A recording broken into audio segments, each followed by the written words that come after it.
प्रधान शिक्षक पोस्टिंग मामले में जो बातें अभी निकल कर के आई हैं कि आगे क्या करना है, किस तरीके से जो है आगे फाइट करना है कोर्ट में।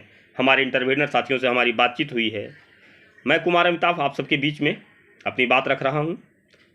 यहाँ जो है जब हमने अपने साथियों से बात किया, इंटरवेनर साथियों से जब हमने बात किया, तो ये निकल कर के आया कि इन लोग की भी पूरी तैयारी है कि जो ही गर्मी की छुट्टी के बाद जो ही हाई कोर्ट में सुनवाई शुरू होती है, तो प्रयास रहेगा कि गर्मी की छुट्टी और इलेक्शन की घोषणा के पूर्व, गर्मी की छुट्टी के बाद इलेक्शन की घोषणा के पूर्व मतलब एक डेट ले लिया जाए। एक डेट अगर मिल जाता है तो उसी डेट में जो सुप्रीम कोर्ट का जो ऑर्डर आया है कि जिसमें 100 पिटिशनरों को छोड़ करके, जो पिटिशनर 100 थे उनको छोड़ करके बाकी लोगों की नियुक्ति कर दी जाती है, ऐसा ही कुछ मामला इसमें बनता दिखाई दे रहा है। लोग साथी तैयार हैं इस चीज़ को लेकर के जाने के लिए। वकील साहब से बात भी हुई है और लोग जो है इस दिशा में पहल कर चुके हैं। अगर ऐसा होता है तो निश्चित ही हमारे 32,688 शिक्षक साथियों के साथ पूरा न्याय होगा। हम सरकार से भी उम्मीद करते हैं कि जल्द से जल्द इस दिशा में जो है कदम उठाए जाएं। अभी जो है हम जिस दिशा में देख रहे थे, जिस तरीके से देख रहे हैं इस चीज़ को, ये इतनी आसान चीज़ नहीं है। मतलब ऐसा नहीं लग रहा है, ऐसा लग रहा है कि 48 शिक्षक बनाम 32,688 शिक्षक, ये लड़ाई ऐसी नहीं है।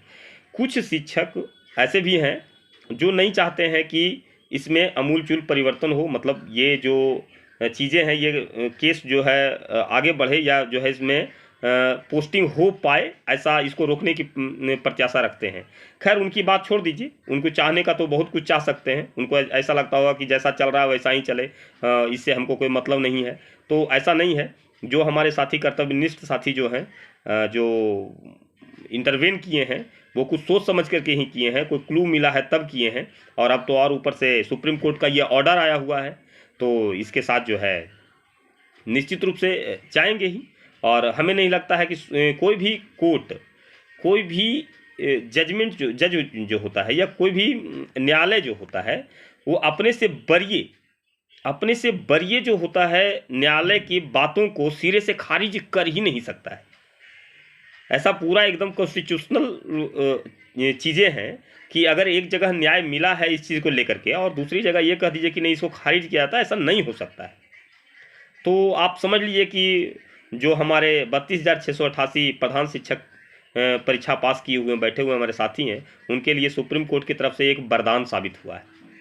इस वरदान हम इस दिशा में भी कह रहे हैं कि यदि यह मामला इसी तरह से लटकता रहता तो सुनवाई पर सुनवाई चलती रहती। किंतु ये एक ऐसा चीज़ आया है निकल करके।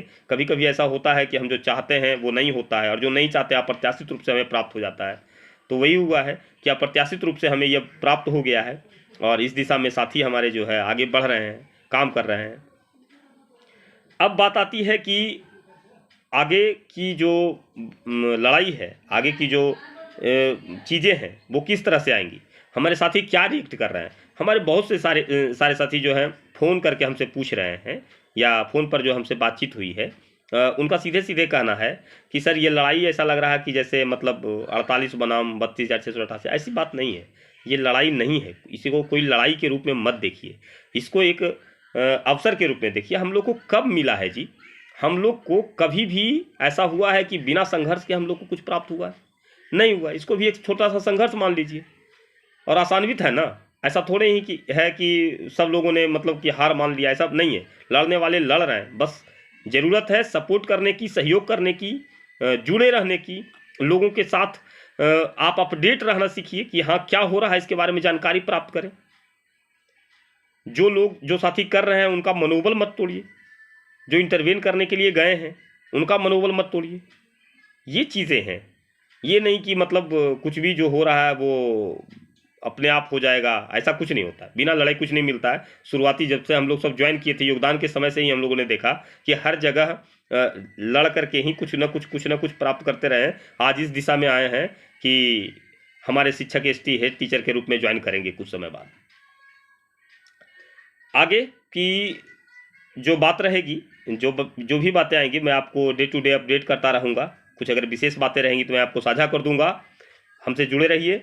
और हमारा जो कुछ प्रश्न आता है शिक्षक साथियों का एक्स्ट्रा, उस प्रश्नों पर भी हमारा ध्यान है। कुछ साथी लोग हमसे बात करना चाह रहे थे, फ़ोन पर भी हमसे बातचीत हुई थी कि ये एसएल को लेकर, स्पेशल लीव को लेकर बार बार हम कह रहे हैं कि ये एक गंभीर मुद्दा है।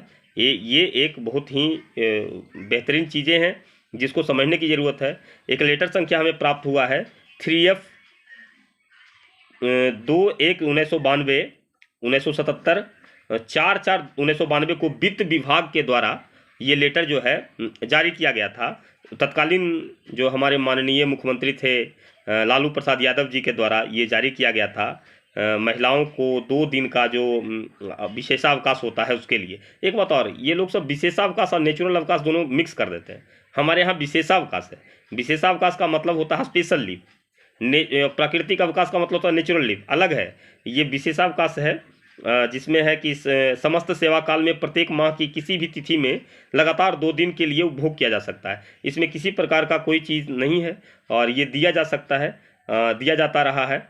इसके बारे में वक्त बेवक्त पर जो है शिक्षक साथी लोग पूछते रहते हैं कि सर मिलना चाहिए, नहीं मिलना चाहिए, ऐसा है वैसा है, किंतु परंतु आप फ़ोन पर भी हमसे बात कर सकते हैं। बहुत सारी चीज़ें होती है जिसको मतलब क्लियर करना ज़रूरी होता है, तो कोई दुविधा मत रखिए। ये हर हाल में ये दिया ही गया था महिलाओं को, इसलिए क्योंकि वो काम ज़्यादा करती हैं, घर में भी देखना होता है, वर्किंग वूमेन है। तो हमारा बिहार जो है एक बढ़ता हुआ बिहार है और यहाँ महिलाओं का बहुत विशेष सम्मान है।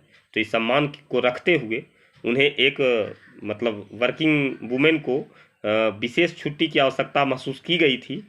उनके समझिए कि उनको ज़रूरत महसूस की गई थी लोगों के द्वारा कि इनको मिलना चाहिए। तो हमारे माननीय जो तत्कालिक मुख्यमंत्री थे लालू प्रसाद यादव जी के द्वारा ये दिया गया था, उन्हीं के सेवा काल में ये लागू हुआ था हम लोग के यहाँ और चल रहा है। इसमें किसी प्रकार कोई किंतु परंतु की बात नहीं है। अगर कोई समस्या आती है तो उसको बैठ करके या बात करके, लहजे से ढंग से बात करके हमारे पदाधिकारियों तक अपनी बात को रखिए। निश्चित रूप से सुनेंगे, निश्चित रूप से समझेंगे, क्योंकि ये लेटर है, ये साधारण लेटर नहीं है, वित्त विभाग का लेटर के आधार पर मैं बता रहा हूँ। फिर से नंबर आप नोट कर लीजिए, आप उसको खुजवाने का प्रयास करिए। लेटर संख्या है 3F 2/01/1992 यानी 1992/1977, दिनांक है 4/4/1992। इस लेटर को आप पढ़ लीजिए, सारी चीज़ें आपको क्लियर हो जाएंगी। इसमें कुछ भी विशेष बताने की नहीं है और जैसे चलता है वैसे ही इस चीज़ को देखा जाए। धन्यवाद, आज के लिए इतना ही। अगर आगे आप साथी लोग का कोई सवाल रहेगा तो हमसे ज़रूर शेयर कीजिएगा अपने सवाल को। अगर ज़रूरत पड़े तो मेरे मोबाइल पर फ़ोन कर लीजिएगा, जो साथी हमको जानते हैं उनके पास मेरा नंबर भी है, तो आप हमसे बात कर लीजिए या फिर जो है मैसेज कर दीजिए, मैं आपको मैसेज का भी रिप्लाई दूंगा। धन्यवाद, मैं कुमार अमिताभ, थैंक यू।